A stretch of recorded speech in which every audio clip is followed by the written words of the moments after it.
All right. Welcome everyone to yet another Industry Connect with me, Manika Goyal, and I'm the founder and director at IntelliCloud Solutions. Today, I have a very special team of people here online. So they are my fellow women architects, and we have been working and collaborating together. We are good friends, and we have been there for a long time together. So I thought, why not to have them all here for all of you so that we understand and we hear their journeys, how they have been um, paving their way through a lot of things that come in the way, right? And have reached this juncture. So let me start with the introduction. So, but before I get there, I want to tell you something like why I wanted to do this show specific. So, guys, what happens is basically when we are as a woman, right? So there are a lot of responsibilities that we handle at the same time.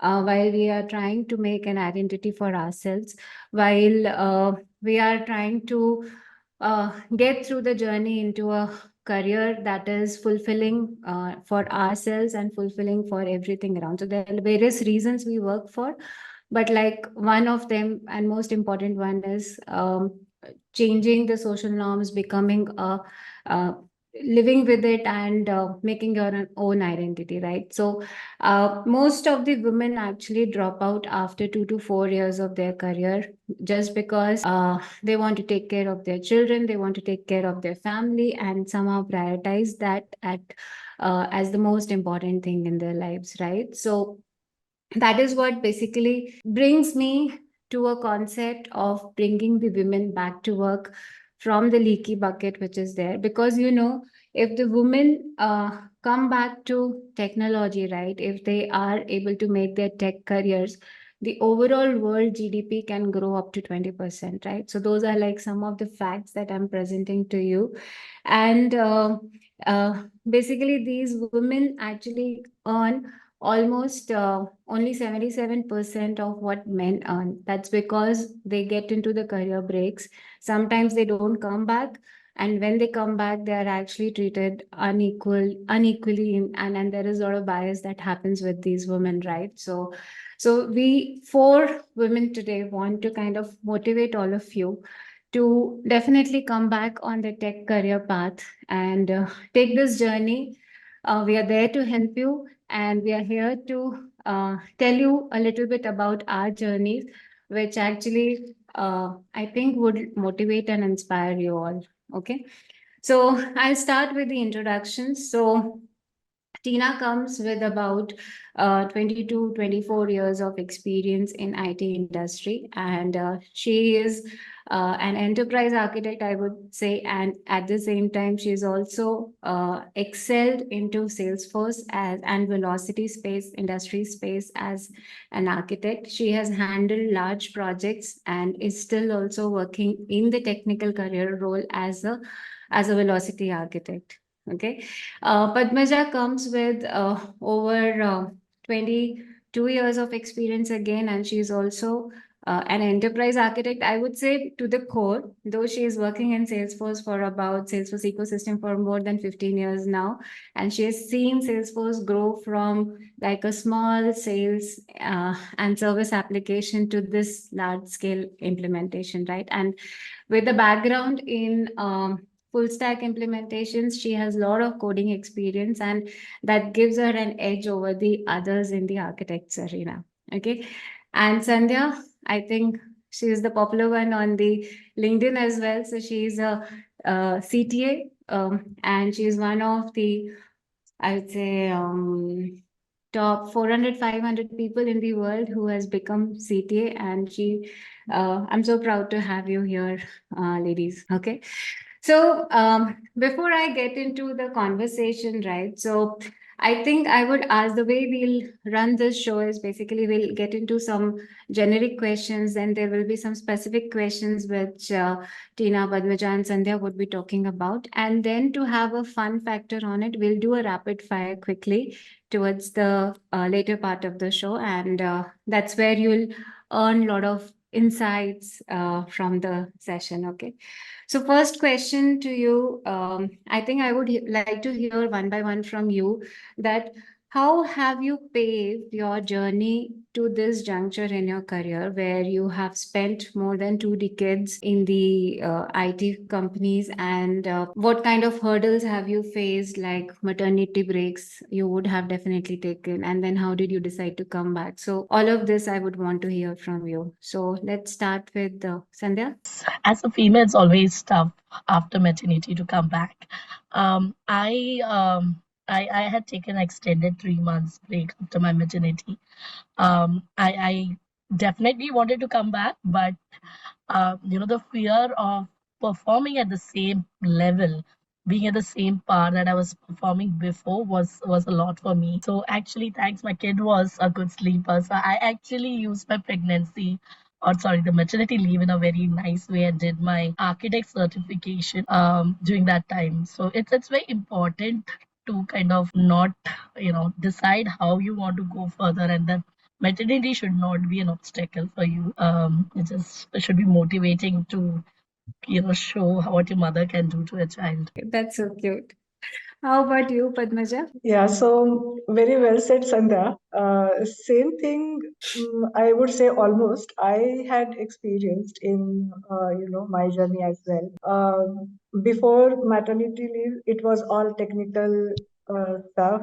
The work and life was going on very well, and then there comes this break. I had the same fear. Probably, maybe fear you can say or something else, but even I was doubtful that would I be able to perform the same way in technology the way I'm performing right now after like 8 or 12 months of a break. And I took that as an opportunity to venture or explore some other areas, and I did my PMP certification during my maternity leave.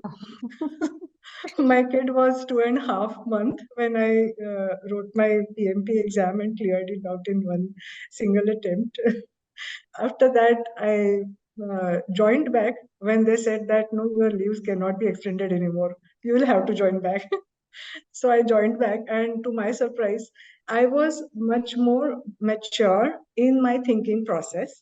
Probably, maybe because I got a good break of so many months. I was mature enough to take good decisions, have an end to end view of certain things. And there I explored again that yes, you can very much come back to the technology even after you take a break for your maternity or for any other reason for that sake. Nothing is stopping you to come back to the technology. So, my message to everyone would be that yes, do not be afraid. You can do anything that you want to. It is just the mindset that you have to have. Tina, how about you? Monica, first of all, thank you so much for this initiative from your side. It's amazing, the initiative and the bringing us together to talk about this. It's something many people have in their mind, but then they don't very often take it up and put it out as a cause as it. So hats off to you for that. So my journey also quite similar, I would say. Um, I extended my leave again 3 months, as Sandhya said, but I was very sure that I want to get back to work. For me, financial independence, social independence, having a world of my own, however small it is, was very important for me. And I wanted to get back. I didn't do any certifications as such during my break, but I remember my sister, younger sister, she had just come out of college and she was desperately trying to work out for a job.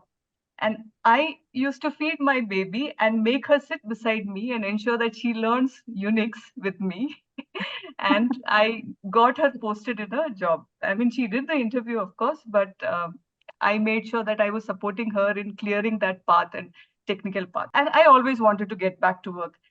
When I got back, of course, I had to put my kid in a crash, and there was an emotional trauma that every person to an extent would undergo. But it is important that you come out of it and look at the practical, look at the long term view of it. Because ultimately, would you want, if you have a daughter, would you want your daughter to be at home just, not work? No. So why don't you show that as an example? That was always my thought process. And well, I've heard comments at office that okay, she leaves it because I have to pick my daughter at 7 from the crash, so I leave at 6:30. But I could see that my effectiveness when I am there is awesome. I could perform as well. It doesn't matter that you are spending 16 hours, but whatever time you are working, are you working with full attendance and with your full dedication? That is enough. So I think as an individual, you will need to explore what your strengths are, what is your support system, uh, and reach out to your support system, make use of them, make effective use of them. That is very important for a prolonged career. Don't shy away from it. Definitely, definitely. I think that's the key point, right? That stick around and keep doing a good job and in a dedicated manner. I think that gives an edge over the others, right? So one thing that comes to my mind is like, did you ever think about quitting and staying back, become a stay-at-home mom? I know, I mean, uh, no offense, but the stay-at-home moms are equally, they are equally engaged.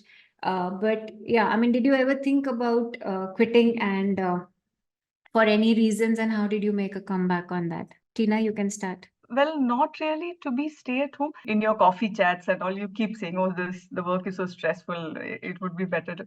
But in my heart, I know that I'll never be happy if I just be at home, and I'm not that person. I want to work, and it makes a difference for me as an individual that I am contributing to, in some way, to the world, in whatever minute way it is. So that was always important for me. Quitting job from an organization because it didn't suit me for whatever reason, for that not getting the right opportunity or right exposure, yes. But I always had it in mind that no, I somehow or the other I want to get back to the workforce.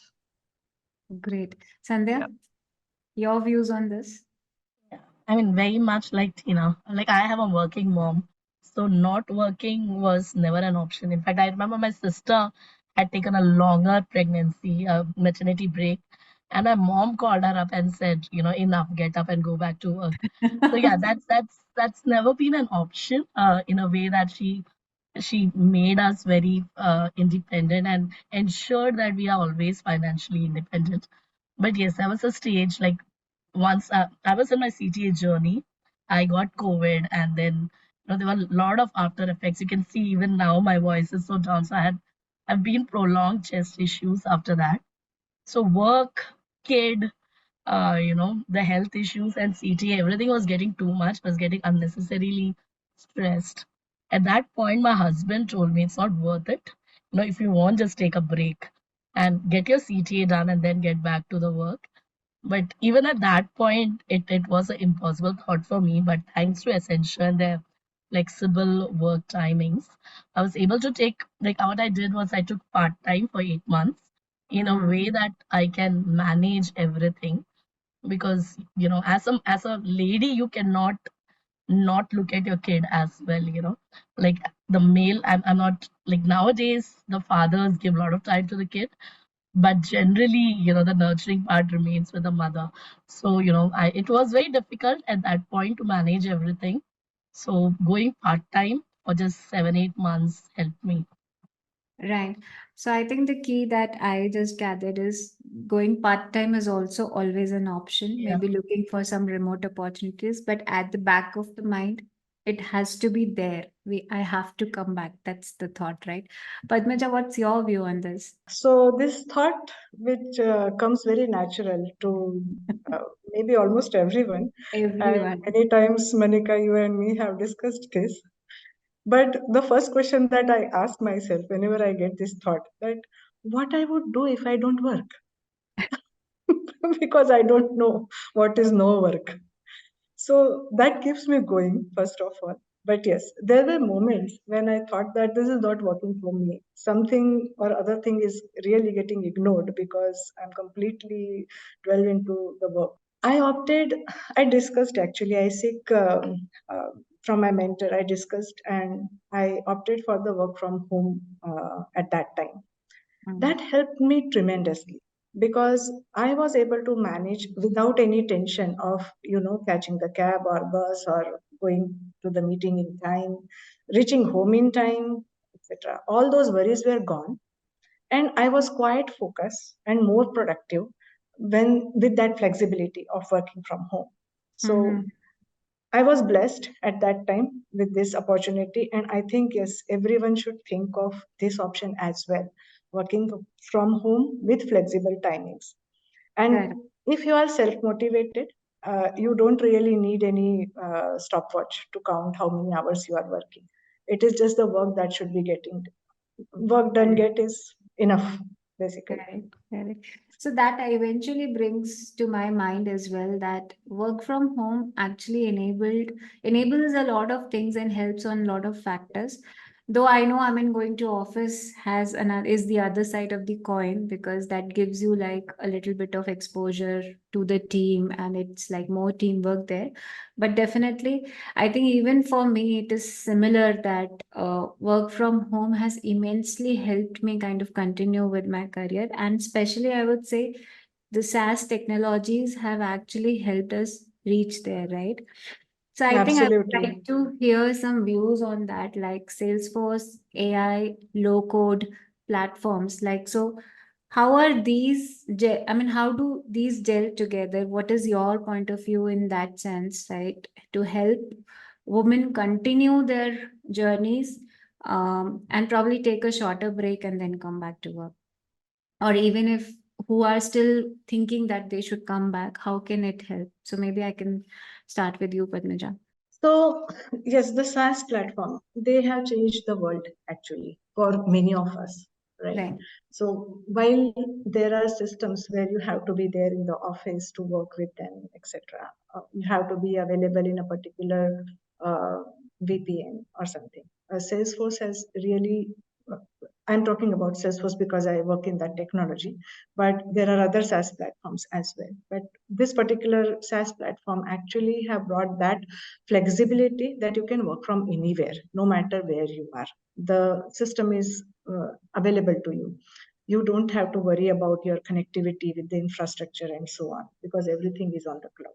So access it from anywhere and focus on your work rather than worrying about, okay, how can I really reach my application, which was the worry earlier to this SaaS platform, as I had equal time worked on both the platforms, so I knew that pain as well. Low code, no code is definitely a key aspect of the platform that I'm working, which is Salesforce application. So I have seen many people, they rapidly grasp these concepts, and in no time, they are able to set the system up for a client, which actually is looking for a early, early go live, or you can say they want to write the things early and want to see the ROI on their investments.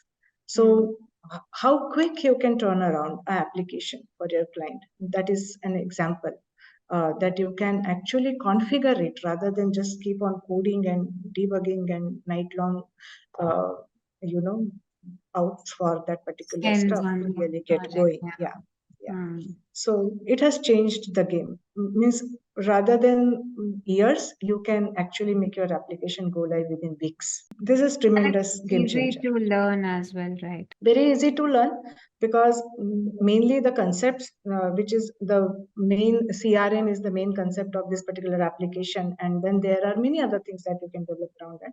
There are industry clouds for almost every industry now on this platform. So concepts would definitely be there, the domain knowledge would be there, but how really to turn it around on a working application is something have been made very easy without any code. So you can configure things in days and make this happen and show it to your client. So right from the day one, your client is able to see actually what the application is going to look like. Unlike earlier, when maybe after the year end only the client will be able to see, okay, what you have been doing throughout the year. That's not the case anymore. Right, right. Tina, I would like to understand from you, like, what is your point of view of having diversity and inclusion? Like, how important it is to the industry, to the tech industry, I would say, and what are the benefits, or how can we create an inclusive environment? Whatever we are building in the software industry, that is to be consumed by a diverse population. It is not specific to men or a specific group. I'm not even saying just men and women, but a diverse category of people, which include people with anything. Any So other ability, yeah. yeah, so it is very important that when we build such an application, that inclusivity is there, that naturally brings in the thought process. I mean, if I speak from a women perspective, we are naturally more compassionate people. There is a thought process that we put in, and that comes in the way we deal with people, in the way we collaborate with people, which brings in the efficiency in developing what we are doing. So that is why diversity, not just in terms of men and women, but an overall diversity in terms of including an array of people, so that we build a solution which is consumed by that array of people in the world. Correct. Right. No, absolutely. So, I mean, that gives me a follow-up question. Like, from all these genre of people that we are talking about, if we say specifically talk about women, so how do you think that they would help in shaping up the tech industry in future, according to you? See, I'll take generative AI as a because it is such a hot topic nowadays, and everybody is talking about it. I'll just take a simple example of that. All these concepts in generative AI is bringing in a lot of bias. We are hearing about a prompt of Indian bringing in a person with flag on the face or whatever. When this technology and this proceeds further or progresses in the right way, it is important that these biases are addressed in the right manner. And in order to address those biases in the right manner, it is very important that an inclusive, diverse community is there, which looks at these problem statements and are a base of building the core area itself. So hence, I feel it is very important we as women are a core part of this, understand the models involved, LLM, SLM, whatever, SORA, whatever comes our way.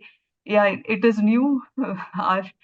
It is going very fast, is growing absolutely madly fast, but it's important that we still read about it and try to be a part of it and bring in solution which includes those inclusivity and diversity, I would say.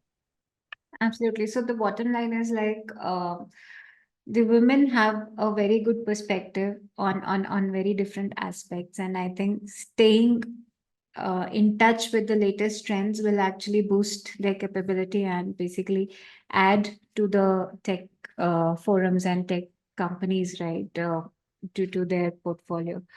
I think Sandhya briefly touched upon her CTA journey, but I would like to hear from Sandhya in a little bit at length that uh, how difficult was this journey for you, and how would you motivate other women architects to take this path? So CTA, generally, I'm not sure everyone who is hearing would know about it. So CTA, you're actually solving a technical problem like an RFP without an access of internet, and provide the solution right away and present it. So what you need in here is to learn everything what Salesforce provides, right? And it's not a 100-meter race that someone who's trying to do CTA goes through. It's a marathon. It's a struggle continuous to remain in the journey, prioritize whatever is needed to be prioritized to ensure that you're managing a work-life balance with CTA. And see, generally, if you hear people who have been a CTN, especially the male counterpart, they generally say that, I told my family I'll shut down for 6 months or a year and I'll get this credential. But what my general, when I speak to female architects, I tell them, that is something we as female can't do. We are structured in a way from the way we were brought up, that we have to be, we have our home responsibility and social responsibility that we cannot let go. And mainly the mom guilt plays a major role, where you have to manage and cannot shut down from the family and just focus on your studies. So my general recommendation is, like, if not CTA, any, like as Tina said, there's so much thing happening. To remain in touch, you have to carve out some time of your life. Maybe that's your me time that you let go. But you have to carve out 1 to 2 hours per day or 5 to 6 hours over a week. Take baby steps one day at a time. Don't to think too much at that moment. Just take one day at a time. Consider consistency, resilience, and sincerity would let you reach that point. It sounds difficult. It impacts you, but yeah, you have to ensure that you give your family quality time instead of quantity, and still be able to achieve your goals. So I think I'll just take a step back, and people who don't know what CTA is, it's Certified Technical Architect. It is the highest certification that you can get in Salesforce out of all the certifications which are available. So it's a bunch of certifications that you need to do. I think you can refer to one of my blogs which are available to understand more about it. But gaining the CTA certification is an immense, and I would say it's a road that you have to take thoughtfully, mindfully, and as rightly said by Sandhya, we as women, we cannot leave our families and dedicate the time to get on to that journey and complete it. Rather, it takes time. We have to distribute our hours, and very well said, focus on quality time that you spend with the family and give some quantity plus quality into the journey, right?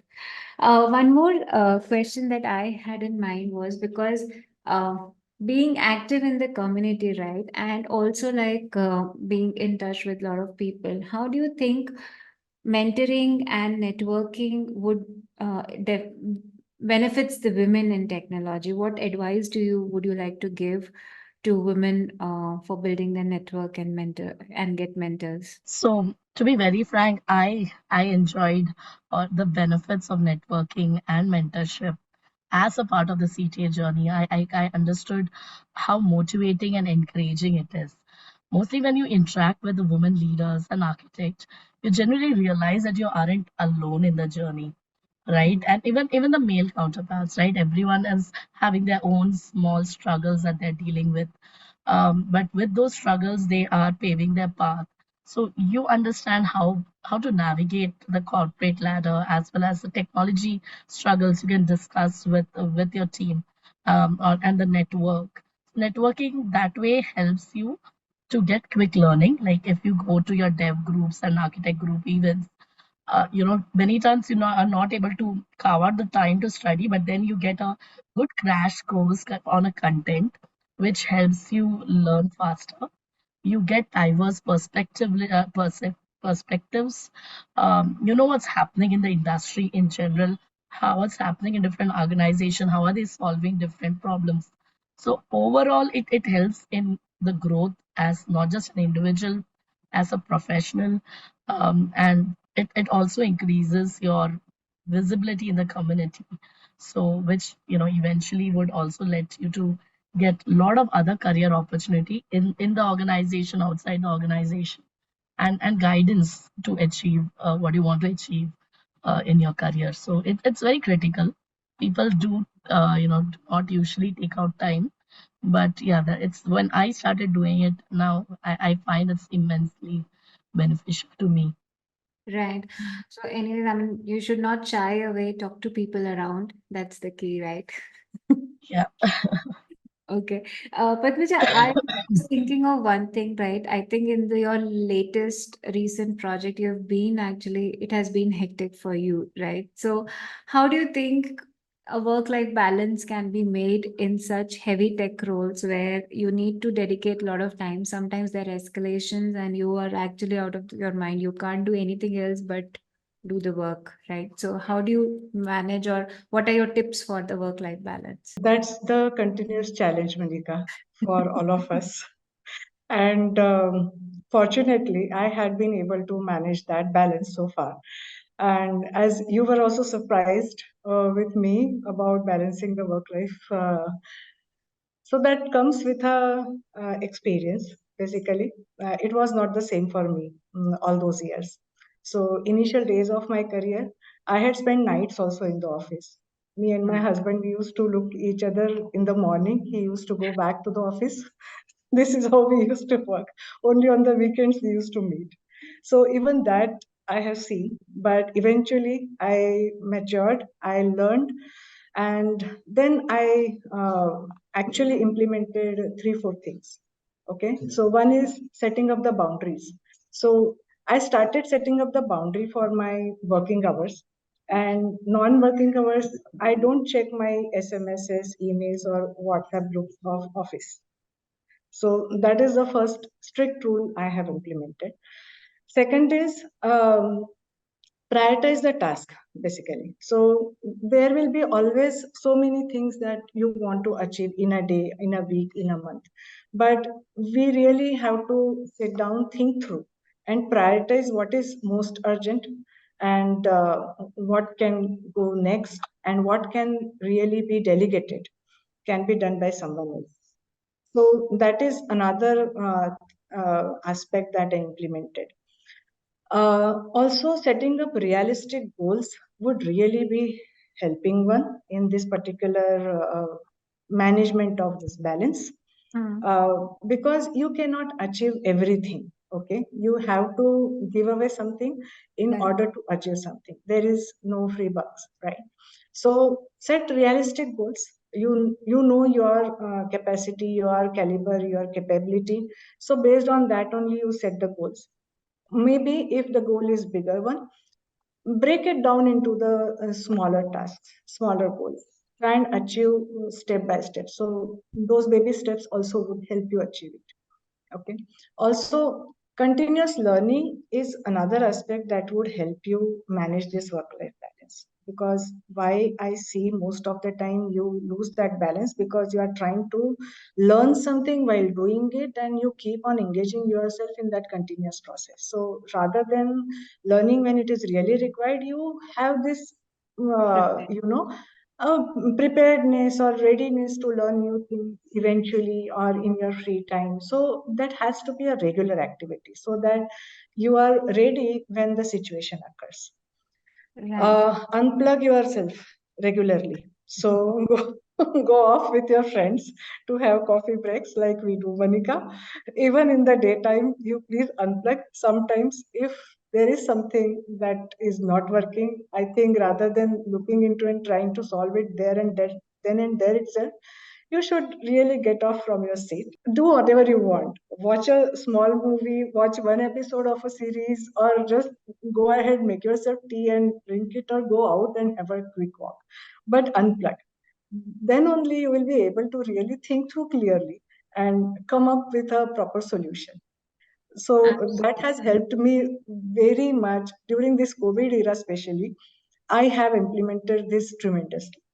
And thanks to all the OTT channels. Also, the mindfulness practice is really, really very helpful for me after having a small baby. It was actually very overwhelming for me working and also managing the baby, which was completely new for me. Had not done it earlier or had not seen it in the family also. So that was quite a thing for me to manage. And then I started, practicing yoga in the morning. I learned it so that I understand what I'm doing. So I achieved quite a level there itself, and that has helped me cope up with the stress and the regular setbacks that may come in everyone's life, technically, personally, wherever it is, right? So, how to cope up, how to be resilient, how to come back from that. It has helped me a lot. So, I would really like everyone to think about it, of practicing mindfulness. Have at least an hour set aside for yourself to do either the yoga sessions or just simple meditation or exercise or whatever you like. Basically, there is no set rule. It just depends on what you like the most, how you want to be with yourself. That is very much essential. So those are the few things that I have actually practiced and been able to manage my balance till now. And it helps you to manage the balance at home as well for others.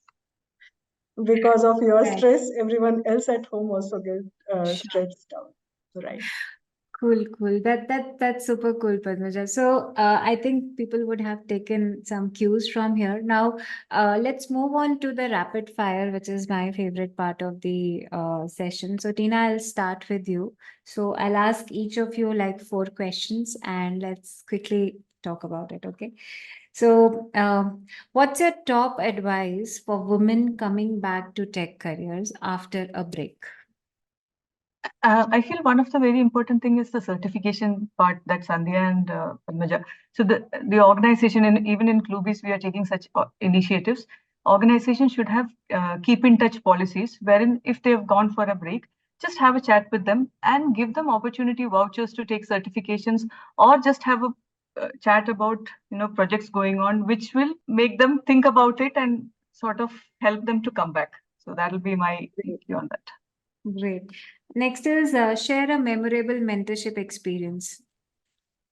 See, I have not reached out first explicitly for a specific mentor as such, but the journey, the entire career journey itself, you will get a lot of mentors in between. Like when I joined back after my maternity, I had to go in between because my baby wouldn't eat anything. So I had to go during lunch hour to feed her.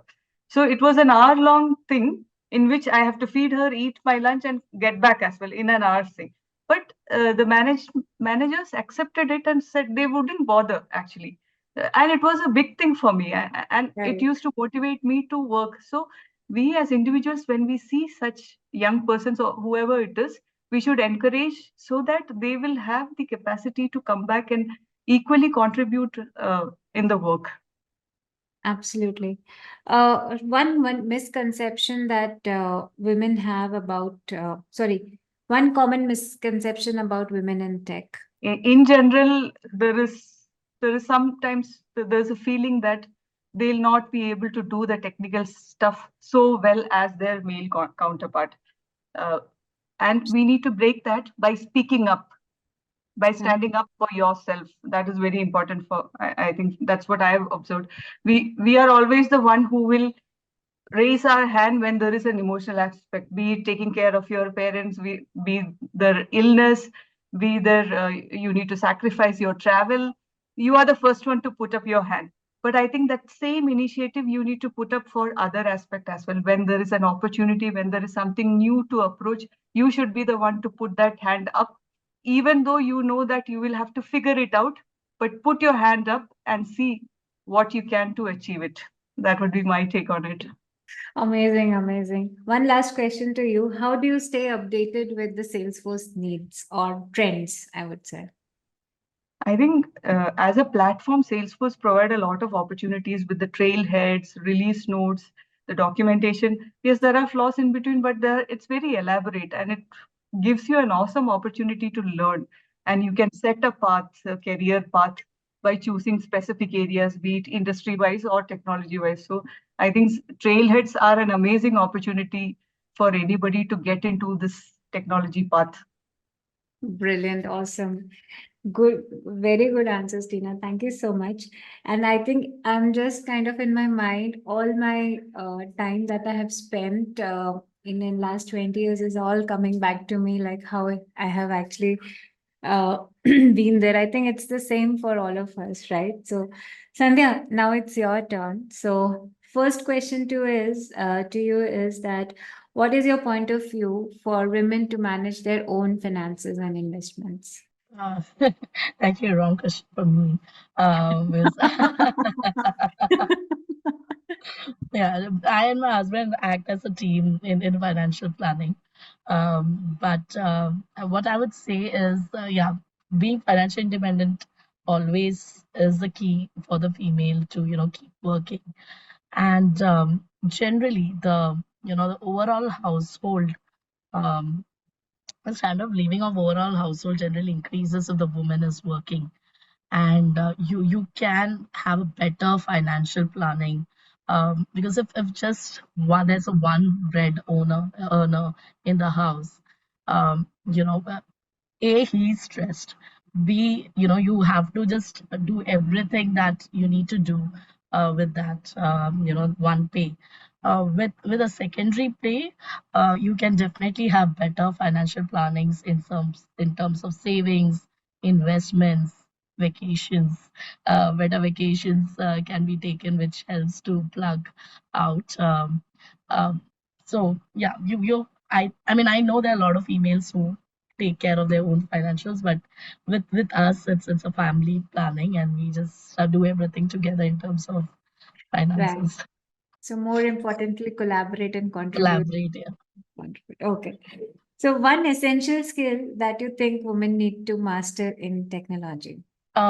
Saying women's actually come with a very natural skills of multitasking, being resilient, being very empathetic, sensitive, and sincerity is the key. Like I've not found, generally when you compare the females being more sincere because they are there because they want to work, and that generally helps them, do good job at work. But I would say they have to apply those skills to themselves as well, because many times it gets overshadowed by mom guilt, self-doubts. I've never seen males having self-doubt as much female have self-doubts about themselves. So the essential skill obviously would remain, believe in yourself, and everything would come just Fall in. naturally. Absolutely. Believe in yourself, right? So, okay, next question to you is how do you celebrate professional achievements? I actually plan for it beforehand. So that helps me to I push remember. myself. So like for example, when I did my PMP, I was in US. I had planned a good Cancun vacation. So I was like, give all you want. There's a vacation standing, after you have got your PMP credential. Similarly, in CTA, I had planned for an SUV because we do a lot of road trips. So we just wanted a perfect car. So, I had that photo and I was like, yes, I have to get it and I have to do whatever it takes. With you can generally buy with money, but when you buy something after achieving something, you have a vacation after achieving something, that's more special. So I usually plan a lot of things aligned to my goals. So, it's like a gift to yourself. Brilliant, brilliant. Okay. What's one thing that women coming back to work must take care of? I would say, have an open conversation with your partner. Like I already said, a woman working generally raises the standard of living of overall household. So you need to have that conversation and I think generally current men are helping at households as well. But it's a partnership that you need to have with your partner, where you both equally contribute at home and help each other on their career goals. Like for example, there are times when my husband had very extreme work hours. Then I took the whole family responsibility. During the CTA, he took the family responsibility. Like he did few things which I'm like, I some days I used to not wake up for my kid in the morning because he knew I slept at 3 a.m. So that is very important to have such an understanding between the partner, which will enable both of you to grow. See, ultimately, it's a win-win situation at home, right? He's not a single breadwinner. He doesn't have the stress in this dynamic job landscape where people are losing job left and right. Being a single breadwinner, it can be quite stressful. So, being a team is something you should have a conversation and sort it out with your family, with your husband and your family. Awesome, awesome, Sandhya. I think that's the bottom line of all the questions that I heard, the answers that I heard, that work as a team, collaborate with your family, and still come back to work. Okay. Yeah, yeah. Right. So, Padmaja, there are 4 questions for you now. So, a book or a resource that impacted your career.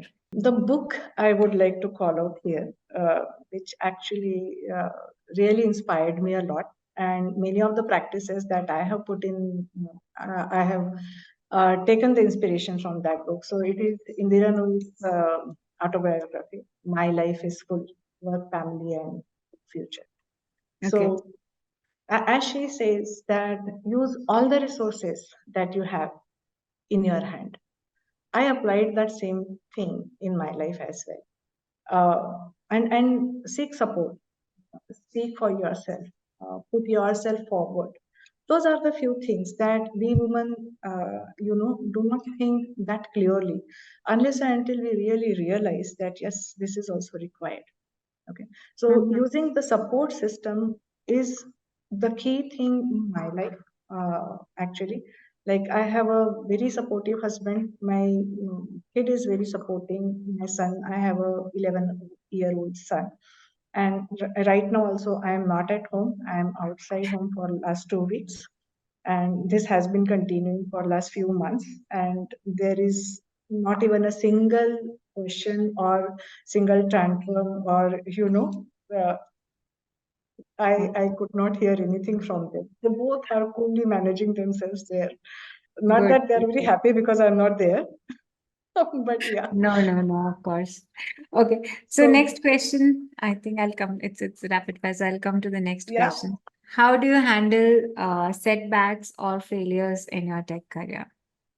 yeah, very, very good question, Manika. And I think for setbacks and failures, the first thing that we need to have in mind is acceptance and acknowledgement. So first to acknowledge that yes, there is a setback or yes, there is a failure of something, whatever it is, and then accept it, acknowledge and accept it. Basically, we should have that first in your mind, and after that you reflect and learn. Just not be there that oh this happened or whatever it is. Right? Reflect and learn and try to be resilient so that you are not stuck in that particular moment. You come back, you make a plan to come back and move forward. What's a key lesson that you have learned in your tech journey? Very important lesson. Technology is constantly changing. So what you are Okay. thinking, so what you are thinking today is a cutting edge. It may be obsolete tomorrow, right? So do not think that what you know now is enough. There is no enough in technology era. You Yeah. have to be a continuous learner. You have to be a lifelong student if you want to really be in the technology ahead of it, or be able to manage the ever-changing market, ever-changing technology, ever-changing demands of your client. Even project I have seen, they change the direction completely in middle of the implementation. Don't shy away from adopting to the changes and be ahead by continuously learning. Cool. And one last question before we wind up for the day. So, what's your advice to the women who are pursuing their tech career and not take a break, stay on? So, what is your one piece advice to them? Believe in yourself. That is the most important thing that each and every woman really needs to, having themselves. They need to believe themselves. Okay. And they Right. need to speak for themselves, stand up for themselves. So don't just do the job because someone is saying that you should do the job because you have studied so much, etc. No, you do the job. You whatever work it is, not just the technology, whatever it is, you work for yourself because you want to do it, and Absolutely. believe that you can do it. Absolutely. So, I think the key takeaway is believe in yourself. Keep on, be resilient, keep continuing, don't quit, right? Okay. I think this was impressive. I really loved this conversation with all of you. So before we wind up, I would like to say a few things to everyone out there.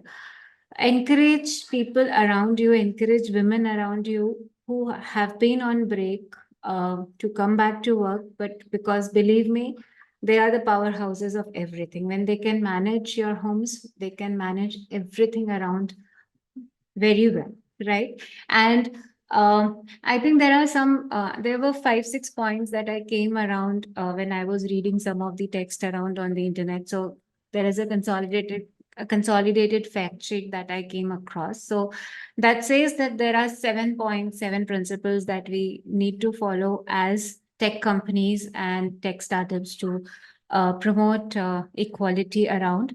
So first one is that establish a high-level corporate leadership with gender equality. So women have the inclusivity at the leadership level, because from there it percolates down to your people, to your own people in your own company. Trust everyone, all women and men, equally and fairly at work, because everyone has equal human rights, right? No discrimination at all. Ensure there are health and safety and well-being measures for all women and men workers at work, because that's where the equality lies. Promote education, training, and professional development for not just for men, but for also women and everyone around in the company. Implement the enterprise development and the supply chain marketing practices, everything that empower a woman to come back and stay around in the workplace. Promote equality through different community initiatives, through CSRs, through advocacy, through mentorship in the company. That's one important fact, because I think if you get a mentor in your own company, you would never like to quit, right? And measure and publicly report on the progress to achieve this equality that we have always been talking about. And this, I think, many of these practices I do see around, where companies proudly claim that we are 50%, we are at 40% of the gender diversity. So that's amazing, right? And to all women who want to come back to work, have been on career break, we are here to help you out. And I have these amazing set of people to inspire you and motivate you and guide you. And secondly, if you are already pursuing your career in technology, do not think about quitting. You have it in you. Believe in yourself. You are your own powerhouse. You're the powerhouse of your family. Take control of yourself. Take control of your life, and stay there. Take inspiration from all the technology leaders who are there on this particular talk show, and keep moving, keep moving, keep moving, keep moving. All right. Thank you so much, Tina, Padmaja, and Sandhya, for taking time out on this on the eve of the International Women's Day that we are going to celebrate tomorrow. I think the spirit of woman and being a woman is the most honorable thing that God has